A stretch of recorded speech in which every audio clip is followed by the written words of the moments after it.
Pozdravljeni v družbi Sportkluba in v družbi Prve lige Telema.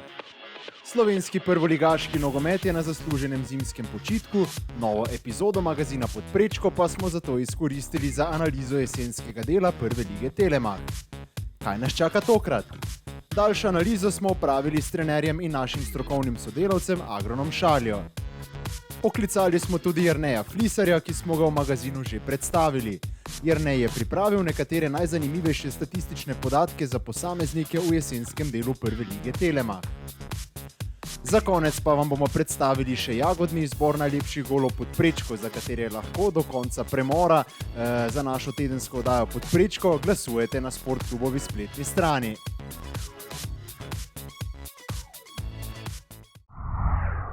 Prisrčen pozdrav v družbi magazina Podprečko. Glede na to, da je jesenski del za nami, je pravilno, da povlečemo črto, da naredimo neko oceno in v našo družbo smo povabili Agrona Šaljo.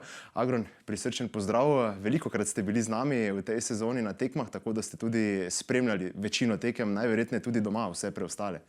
Ja, najprej lep pozdrav tudi z moje strani. Ja, velikokrat smo bili skupaj, tako da moram reči, da sem tudi v tej vlogi se počutil dobro. Tako da mi je bilo veselje, po eni strani na ta način še bolj trezno spremljaš, z glavo si notri, na drugi strani pač lahko dobiš nek občutek, kaj se kaj dogaja v posameznih ekipah, tako da dobrodošlo vsekakor tudi za mene. Greva zdaj kar na neko splošno oceno jesenskega dela. Kaj ste sami videli, kaj se je zgodilo, vidimo kakšna je lestvica, kar nekako splošno, kaj se je zgodilo? Ja, dobro, lestvica je tista, ki prikaže stvari na koncu, so sploh skozi neko tako daljše obdobje, se pravi pol sezona je le neko daljše obdobje, se nekako ekipe znajdejo tam, kjer so si zaslužile. Zdaj lahko bi rekel, da nekako, če razdelimo te ekipe po teh mestih, Olimpija je tista, ki odstopa, to je jasno, s to prednostjo, mislim, da 13 točk pred drugovrščenim Koprom je sigurno bila za razred boljša od ostalih. Potem imamo mogoče tukaj drugo skupino klubov, se pravi Koper, Maribor, Celje, Domžale, Mura. Domžale recimo so za mene eno presenečenje, sploh glede na to, da so čisto pomladili ekipo, so se znašli v tem drugem krogu ekip, s tem, da bi rekel, da mogoče Mura, Maribor, Celje, Koper so tiste ekipe, ki imajo kader, ki bi lahko kandidirale za prvaka. Seveda tukaj se je zgodila Evropa. Mislim, prepričan sem, da je Maribor kot posledico teh evropskih tekmovanj je imel velike težave. Po eni strani so dosti morali spremeniti kader, ker so te glavni nosilci igre zapustili Maribor, ker so bili posojeni igralci. Nekatere igralce so prodali, Makambo, Žugelj, recimo, ki so to Evropo so celo dobro začeli. Se mi zdi, da je potem, da jim je ta Evropa tako močne posledice pustila, da so začeli padati, potem se je zgodila tudi trenerska menjava in čez čas so kar nekaj časa potrebovali, da so se začeli dvigovati. Sedaj so nekako v tem krogu teh ekip, ki pretendirajo v tem trenutku, bi rekel, da lahko za Evropo. Zdaj, ali se bo dalo kaj poseči v ta boj za prvo mesto, vprašanje. Tukaj je predvsem odvisno od Olimpije, kako bo Olimpija nadaljevala. No, potem je tukaj Bravo je nekje v nekem tem vakuumu vmesnem, kljub temu, da so imeli nekako, bom rekel, na začetku so se malo lovili, so imeli neko krizo rezultatov, potem so se uspeli malce dvigniti, tudi z nekimi ukrepitvami so dvignili nivo svoje igre. Pa zdi se, da so tudi nekoliko spremenili filozofijo, vsaj na začetku sezone so skušali biti bolj napadalni, tudi Dejan Grabič veliko govori o tem. Ja, dobro, jaz dosti dobro poznam, tudi s temi trenerji sem imel priložnost delati v reprezentanci, vem, kako razmišljajo. In jaz bom rekel, spremenili so sistem igre. Zdaj nekaj moramo ločiti. Sistem igre, model igre, sta dve različni stvari. seveda sistem s to neko razporeditvijo ti nekatere stvari mogoče olajša. Oni so se pač odločili, prej so igrali s 3 srednjimi branilci, zdaj z 2, se pravi, odvisno ali si v fazi napada ali v fazi obrambe, se pravi, lahko govorimo o 5 zadaj ali o 4 zadaj. Oni so se zdaj odločili za 4 zadaj, ampak to se je nekako zgodilo tudi s prihodom Svetlina, Flakusa, 2 talentirana igralca, ki pač imata neko večjo perspektivo za naš prostor. No ampak nekako v teh nekih principih so pa, jaz bi rekel, podobni kot prej. Mogoče skušajo nekako več prevzeti kontrole nad igro, več posesti, mogoče so bili prej bolj fokusirani zgolj na agresivno branjenje, kompaktno branjenje, na te prehode, se pravi na nek tranzicijski nogomet, bi rekel. Tukaj je mogoče ta neka sprememba, no? Ampak oni so zdaj v tem nekem vakuumu, nekako zgleda, da trener Grabič sicer omenil, da so v boju za obstanek, zdaj po točkah bi rekel, da verjetno, da ne, ampak seveda, ko ti padeš v neko slabo serijo in če so te zadaj za tabo v dobri seriji, se tudi teh, 9 točk, mislim, da je razlike, se lahko stopi hitro, prav tako kot na vrhu za prvaka. Ne. Sploh, če Gorica dobi nek nov vložek, pa tudi kakšne okrepitve pride v neko serijo, se lahko hitro reša štreme. Ja, seveda, mislim, zdaj dogajalo se je že velikokrat v preteklosti, da so ekipe bile na dnu in je izgledalo, da bojo izpadle, ampak z neko dobro serijo rezultatov tudi zmaga prinaša 3 točke, serija 3-4 zmag je že kar nekaj točk, na drugi strani, če je obratno, tako da se te razlike se dajo stopiti, ampak seveda, ko ti, zdaj, če govorimo o teh ekipah, ki lovijo nekoga pred seboj, si odvisen od teh pred seboj. Zdaj, če oni zmagujejo, jih ne boš ujel, ne. Povsem enostavna matematika. Zdaj, te 3 ekipe od zadaj pač so nekako, bi rekel, rezultatsko, mogoče niso bile konkurenčne v tem obdobju. Dobro, Gorica, seveda kot nov prvoligaš, za novega prvoligaša je vedno težava. Zdaj, če se bojo te razmere, kot ste omenili, popravile, vemo, kaj se je tudi tam dogajalo, so tudi imeli neko turbulentno obdobje v sami upravi, vse to vpliva na ekipo. Pa velikokrat so bili blizu, da bi upisali kakšno dodatno točko, tako da bi lahko bili tudi bliže, bravo. Ja, to sem hotel povedati. Zdaj, če gledamo same predstave, ne, teh 3 zadaj, se pravi Sežane, dobro, Radomlje v zadnjem obdobju, ne, in Gorica je mogoče Gorica, za razliko od teh 2 ni doživljala takih porazov, ne. Težko je zmagovala. Težko je pa tudi izgubila. Veliko teh tekem, ki so jih izgubili, so izgubili z minimalnim rezultatom. Zdaj, Radomlje na drugi strani, Radomlje so celo presenetljivo dobro vstopile v sezono. Mislim, da tudi sami niso pričakovali, ker so tudi doživeli veliko sprememb v ekipi. Izgubili so napadalno trojko, ki je lanski del sezona bila tisti voz, ki je vlekel, se pravi Guzina, Šarić, Mrkonjić. Tako da sigurno se jim je to poznalo, ampak so dobro štartali. Potem se mi pa zdi, da nekako sredi sezone kljub dobrim predstavam niso uspeli to nadgraditi z zmagami in z osvojitvijo 3 točk. Sploh se mi zdi v nekem, mislim, da je bila tekma proti Muri, so Čalušiča še izgubili, se je poškodoval teže. No, to je bilo pa že kar hitro, takrat v poletnih mesecih in nekako so gradili okrog njega celotne priprave, celotno igro, potem pa izgubiš takšnega igralca, pa niso imeli niti možnosti pripeljati adekvatne zamenjave. Ja, jaz mislim, da se njim že ena stvar, eno težavo so imeli že poleti, ne. Zdaj, novo pravilo je prišlo, da imaš ti lahko samo, mislim, da 3 posojene igralce, ne. Zdaj, vemo, da so oni bili v tem nekem dogovoru s Hajdukom in tudi lansko leto so veliko teh igralcev pripeljali.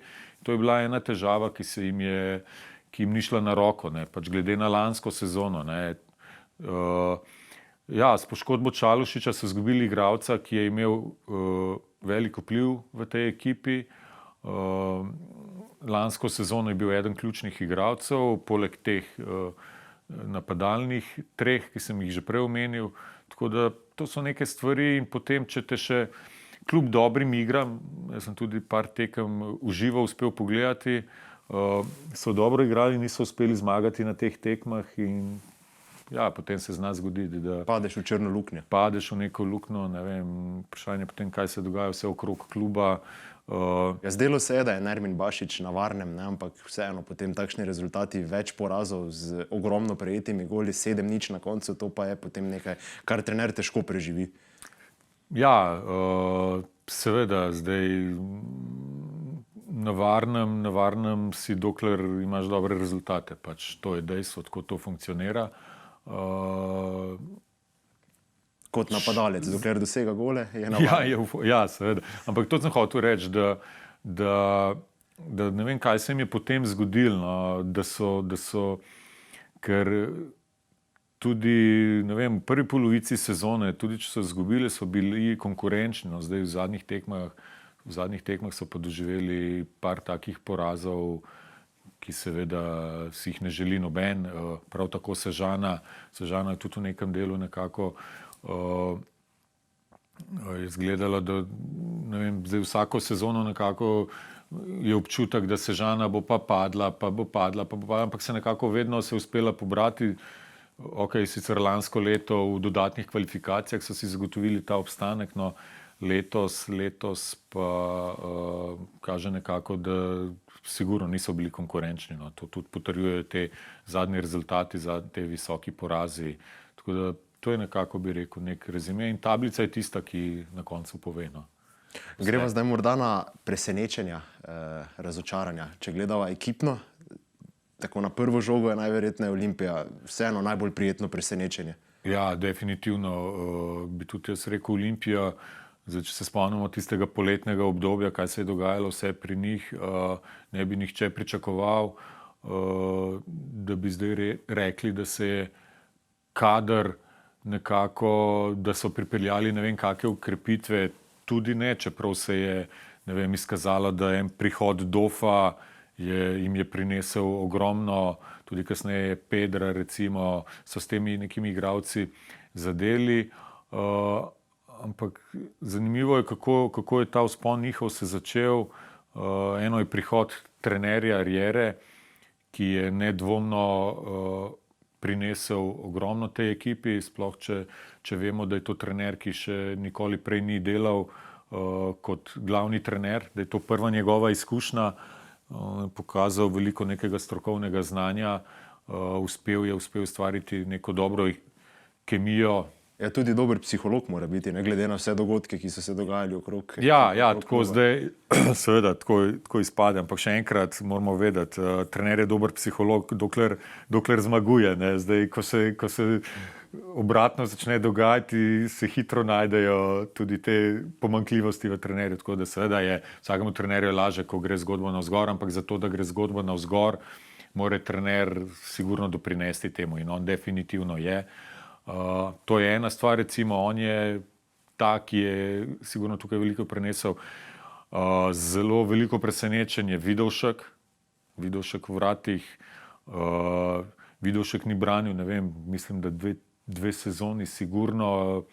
To je njegova tretja sezona v Olimpiji, prej ga sploh nismo poznali. Zdaj pa se zdi, kot da so našli Jana Oblaka v njem. Ja, jaz Matevža poznam še iz mlajših reprezentanc in se spomnim, ko sem bil trener Celja, ko smo igrali finale pokala in ga zagledam na igrišču. Jaz nisem vedel, da je to on, jaz nisem vedel, da je sploh tam, ne, in je prišel pozdraviti, ne, in sem bil prav začuden. No, tako da vem, da 2 sezone ni branil, ne, in zdaj letos je dobil priložnost in jo izkoristil maksimalno. On je prejel en zadetek v, ne vem, mislim, da 14 tekmah, kolikor jih je branil.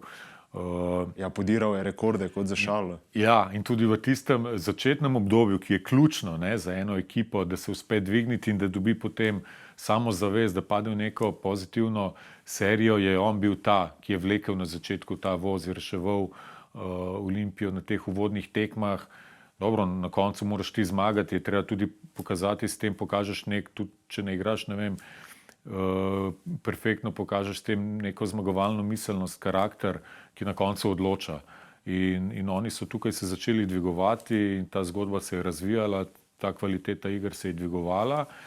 Normalno, potem kasneje, sigurno, ker tudi oni nimajo ne vem kako širok kader, mogoče celo imajo te sosednje ekipe, bom rekel, ki pretendirajo tudi na ta najvišja mesta, celo širši kader. ampak oni so to nekako uspeli držati, imeli so vmes malo težave, seveda ekipe potem se bolje pripravijo na nasprotnika in seveda tudi oni imajo svoje pomanjkljivosti, tudi njihov trener vedno poudarja, si želi več, se zaveda, da je tukaj še možnosti za napredek. Tako da oni definitivno so tukaj so presenečeni, zdaj da bi razočaranje. Ja, razočaranje morda lahko napletemo vseeno na Muro, na nek način. Ne? Kajti govorilo se je pred sezono, oni so bili, mislim, da edina ekipa, ki je imela sestavljeno zasedbo že pred začetkom junijskih priprav. Zdelo se je, da imajo na vsakem položaju vsaj 2 enakovredna igralca. Veliko se je pričakovalo, tudi nogometna javnost jih je pričakovala zelo visoko, zdaj pa so po tem porazu proti Domžalam celo zdrsnili zelo, zelo nizko. Ne? Niso daleč od Evrope, niti približno, tam so ekipe res nagnetene. Ampak nekako se je potihoma zdelo, da bodo oni na ali pa pod vrhom. Tudi sami so to napovedovali, zelo odkrito. Ja, zdaj, če se dotakneva Mure, jaz bi rekel, da kader nedvomno imajo. No. Jaz mislim, da imajo kader, ki bi lahko konkuriral za prvo mesto. Jaz mislim, da ja, tako kot ste omenili, za razliko od Maribora, ki je veliko spremenil ekipo poleti. Tudi oni so razočarani avtomatsko, ker so aktualni prvaki.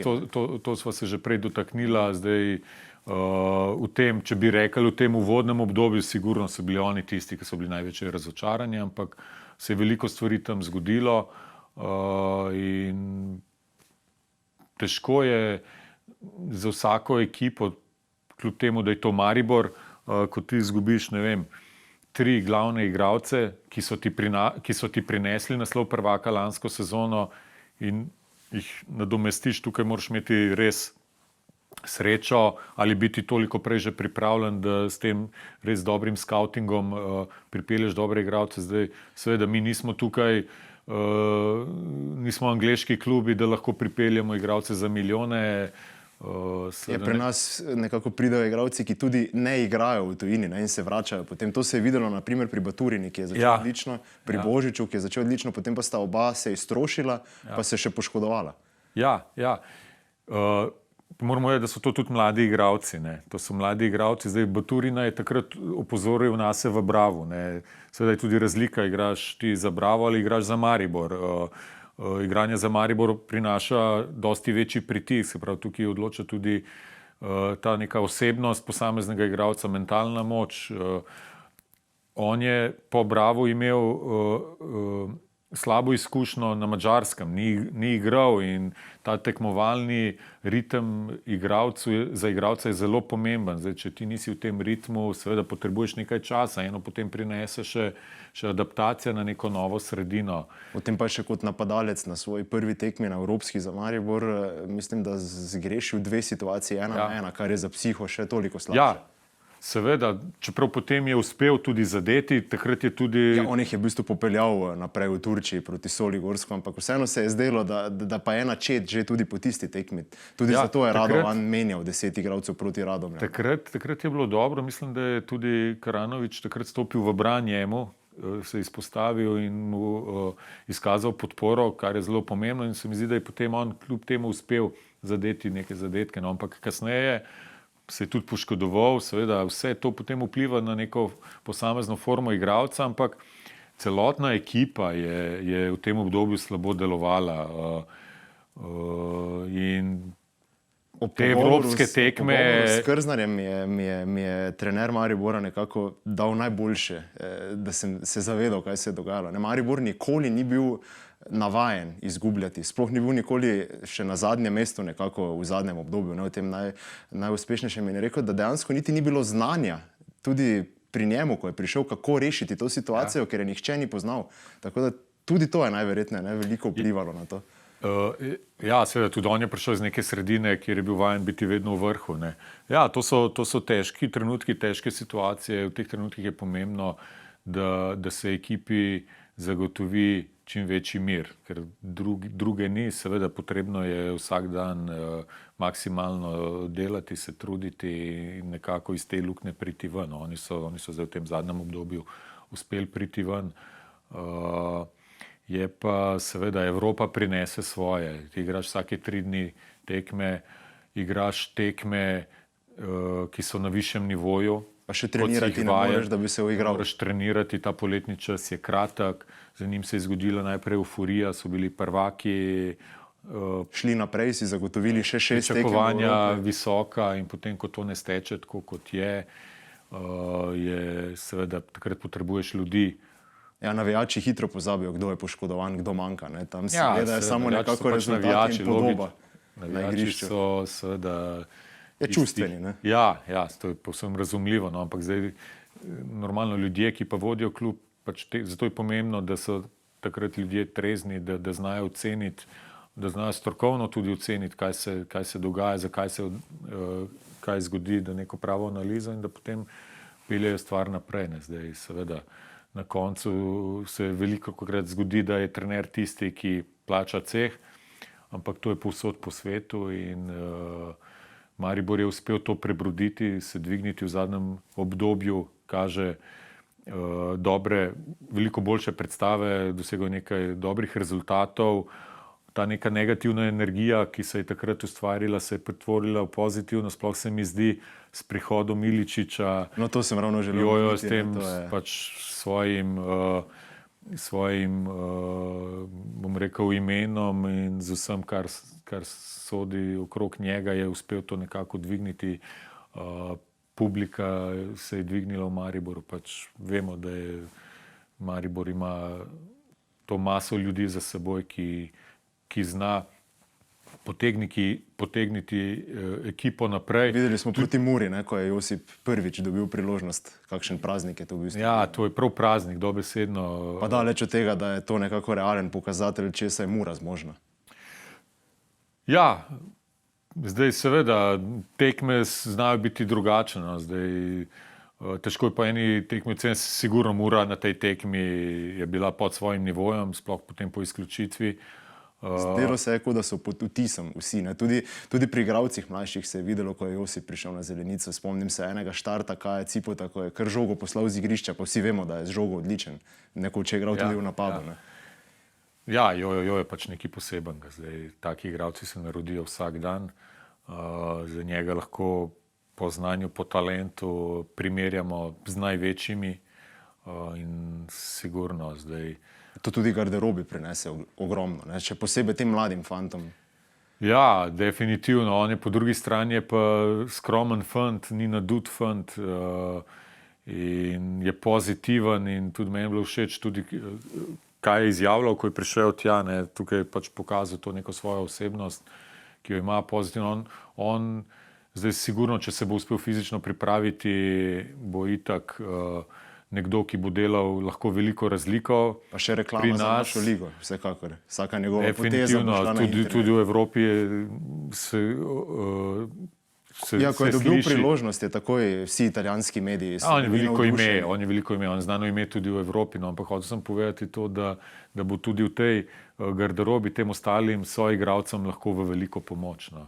In jaz kot mlad igralec, recimo, sem imel priložnost prav v tistem obdobju, ko se je Slovenija osamosvojila, sem bil v eni garderobi Olimpije, kjer so bili sami jugoslovanski bivši prvoligaški igralci in vem, kaj pomeni, ko imaš ti nekega igralca, ki ti je bil včeraj v zori, ki si ga gledal in če te sprejme, vem, kaj to pomeni za enega mladega igralca, koliko ti to lahko pomaga v tvoji nadaljni karieri.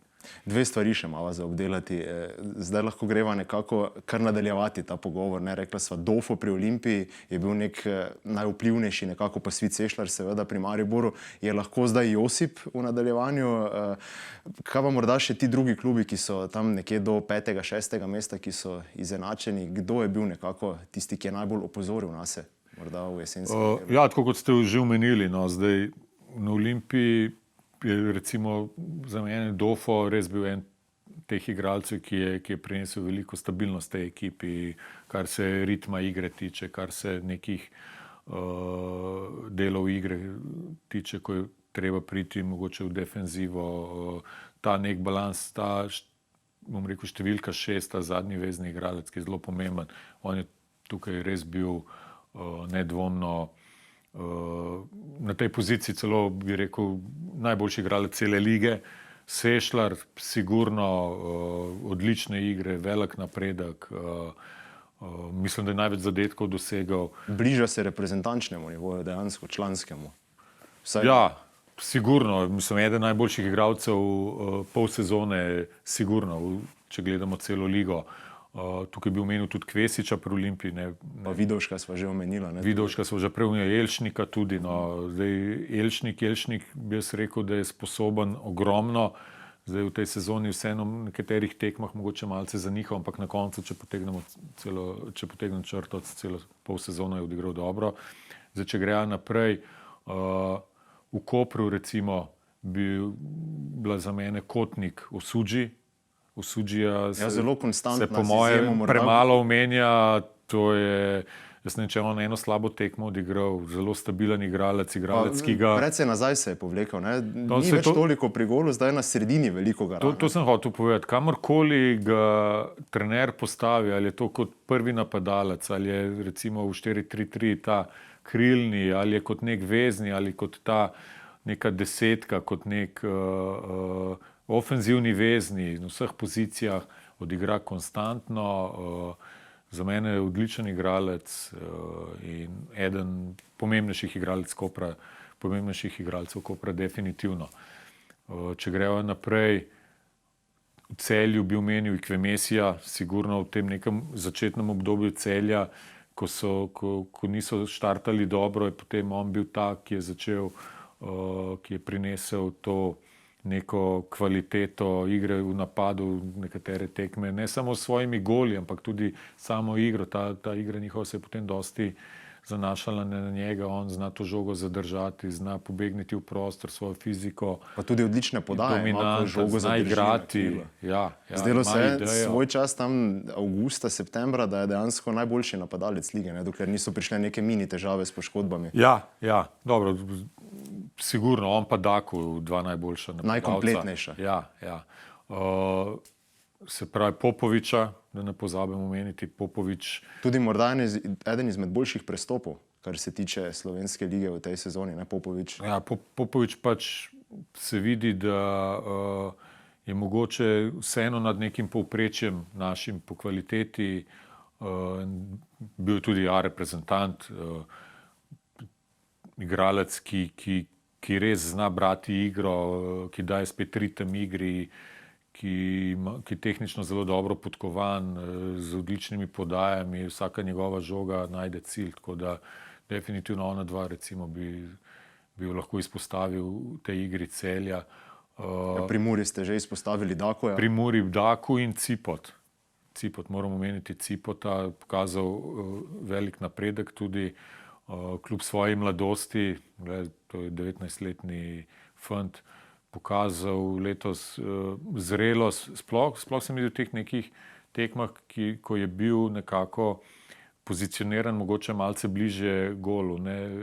Vem, da je nekatere tekme igral na poziciji zadnjega veznega igralca, ampak ko je tukaj nekje vmes bil, se mi zdi, da je znal v obeh fazah zelo dobro funkcionirati in tudi delal konkretne stvari proti naprej. Pa tu se lahko samo še nazaj ozreva na tekmo z Mariborom. Manjkal je Tijo Cipot, zaradi poškodbe. Na tej tekmi. Točno na tej tekmi je manjkal. Ja, to nisem pač poškodoval se zavedal, prej in potem izpustil. Zelo pomemben. Meni se zdi, da je zelo pomemben v tej igri Mure. Mogoče zdaj v teh zadnjih tekmah ni pokazal tisto, kar je prej kazal, ampak on pa Dako, vem, da tudi na nekaterih tekmah, ko sta ona dva tista, ki sta vlekla in sta upravljala stvari in pomagala Muri do dobrih rezultatov.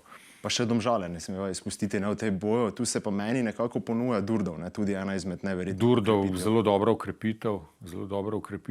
Pa naši mlajši fantje, Ilenič je zadržal nek nivo. Ja, Ilenič, zdaj samo upam, da bo, zdaj se omenja pač nek prestop v tujino, ampak v tej njegovi igri, zdaj ne vem sicer točno, zakaj se mu dogaja zadnjih 15-20 minut vedno, ali se poškoduje, ali je zamenjan, se pravi, tukaj bo moral to dvigniti na višji nivo, sploh če bo šel v tujino, kle bo mogel imeti več energije, ker v tujini je konkurenca toliko večja, on je pač projekt Domžal in so ga nekako postavili, so ga postavili pred Žiniča, on je to znal izkoristiti, pokazal velik talent, velik potencial.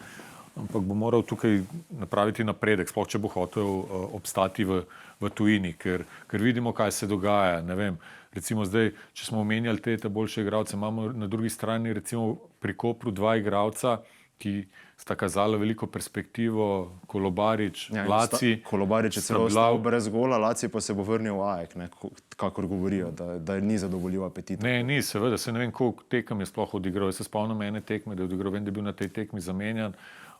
Se pravi, prišel iz tujine, kjer v zadnjem obdobju ni igral, to je spet ta tekmovalni ritem, ki ga imaš, ali si ti v tem ritmu ali ne, ali imaš pred tem dolgo pauzo brez tekem in on je bil v neki taki fazi in se je to poznalo, sigurno. Ne, zdaj. To je pa tudi past potem posojenih igralcev se ne čaka, ne, ker če ga boš predolgo čakal, boš morda uničil katerega izmed svojih. Ja, seveda, logično je zdaj, zakaj bi ti, zdaj tak je posojen.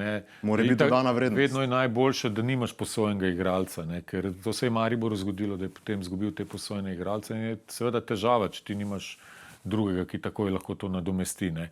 Posojen igralec seveda ti mora prinesti neko dodano vrednost, mora prinesti neko razliko, če ne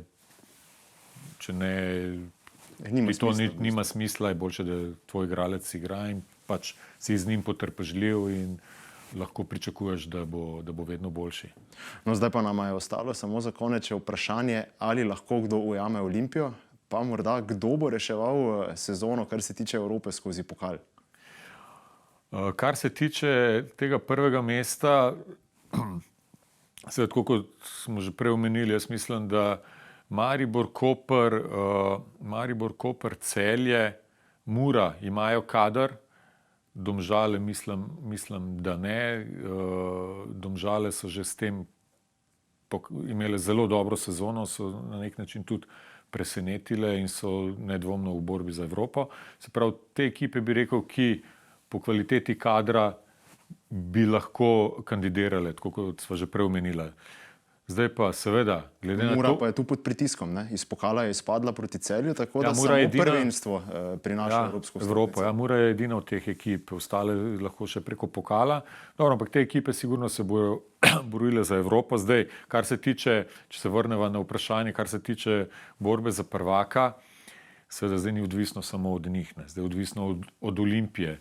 Zdaj, ta razlika je velika, ampak se je že dogajalo v prvenstvih. Tudi lani smo imeli v Angliji primer, ko je City imel ne vem kakšno podobno prednost, pa ni potem izgubljal tekem. Zato je ta zmaga, ki prinaša 3 točke, seveda toliko bolj lažja, kar se tiče tega nekega lova nasprotnika pred seboj.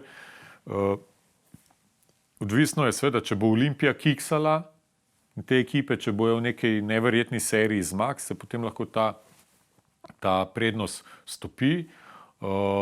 Seveda je tudi Olimpija, tako kot vsaka ekipa, če pade v neko serijo slabih rezultatov, se potem tudi ta psihoza spremeni ekipe, tudi kemija, vzdušjem vse, kar prinese okrog.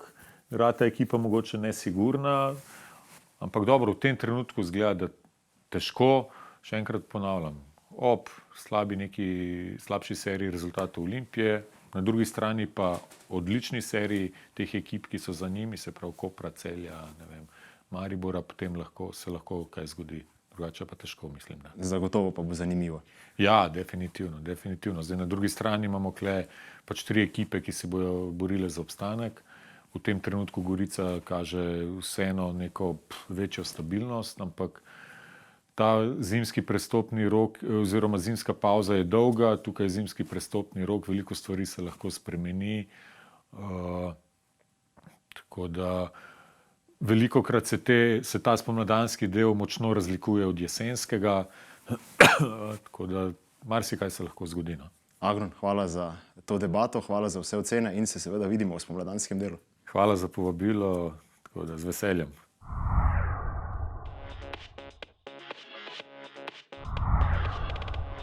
Takšna je torej lestvica prve lige Telemach po jesenskem delu. Na vrhu je s 13 točkami naskoka ljubljanska Olimpija, za njo pa so od 2. do 6. mesta v razmaku 4 točk nagneteni Koper, Celje, Maribor, Domžale in Mura.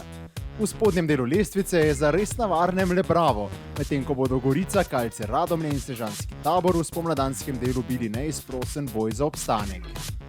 Na lestvici strelcev vodi napadalec Mure Mirlin Daku, z izjemno formo pa se mu je v zadnjih tednih jesenskega dela približal napadalec Maribora Žan Vipotnik.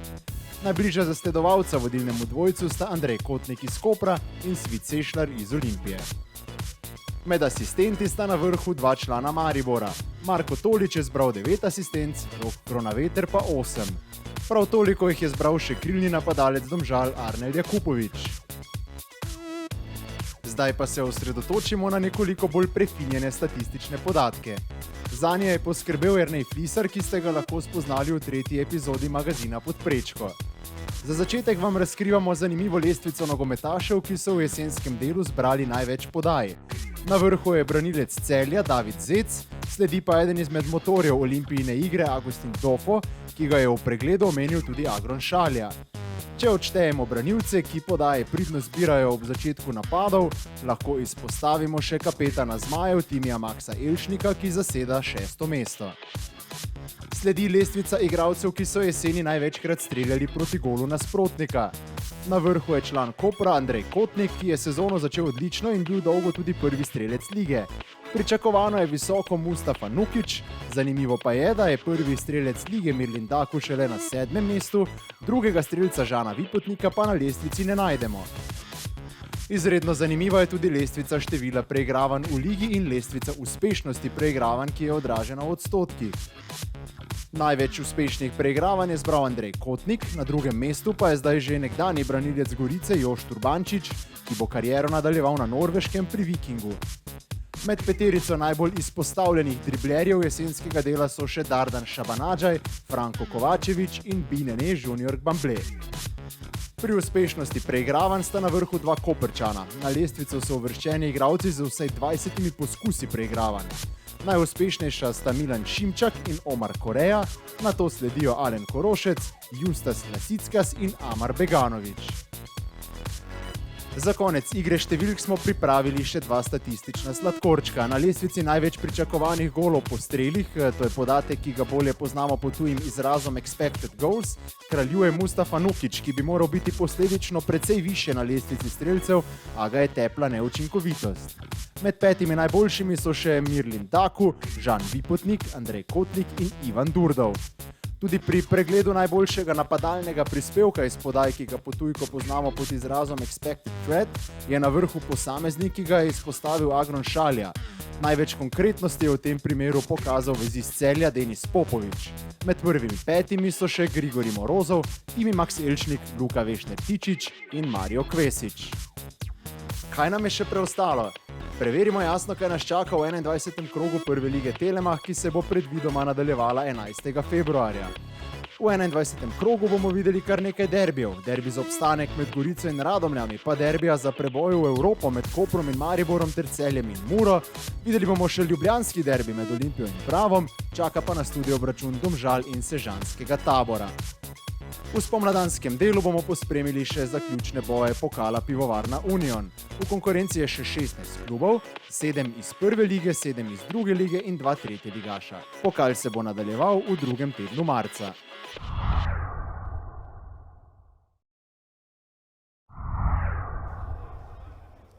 Preden se poslovimo, si oglejmo še jagodni izbor najlepših golov Podprečkov v jesenskem delu.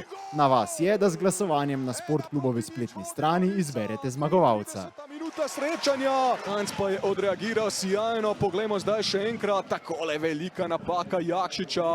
Kranjc pa je pokazal ogromno občutka, veliko mehkobe, lobal je Orbaniča. Ne pa se ukvarjali s problemi, kot smo jih mi. Priložnost zdaj za Domžalčane in že prvi zadetek. Golazo, Mirko Mutavčič je zadel.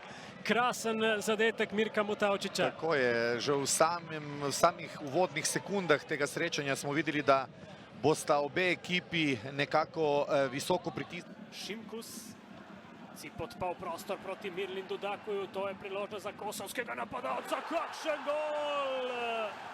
Mirlin Daku za vodstvo Mure v 6. minuti. Olimpija pa se je hitro znašla v zaostanku. Krasna podaja Tija Cipota v prostor in potem neusmiljen zaključek. Pravzaprav prečka je tudi pomagala pri zadetku Mirlinda Dakoja. Odbija Jazbec, le se je lepo znašel Janiči! Zelenico stadiona z Dežele, dole je Eurogol, Golazzo! Takole je sam ukradel žogo Saitovskega, ki mu je žoga malce ušla. Pa zdaj priložnosti ne naproti nič. Kakšen gol Žiga Repasa. Pravi pravcati Golazzo iz ničesar bi lahko rekli. Brat danes torej še Žiga. Takole poglejte, z kakšnih 20 metrov prekrasen zadetek. Z levico, s pomočjo prečke Žiga Repas in Domžalčani so povedli z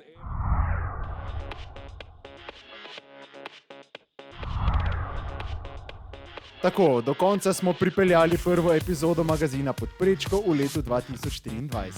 Obljubljamo, da bomo tudi v novem letu skrbeli za odlične zgodbe, ki jih je v našem nogometu ogromno. Hvala vam za vašo pozornost in lep pozdrav do prihodnjič.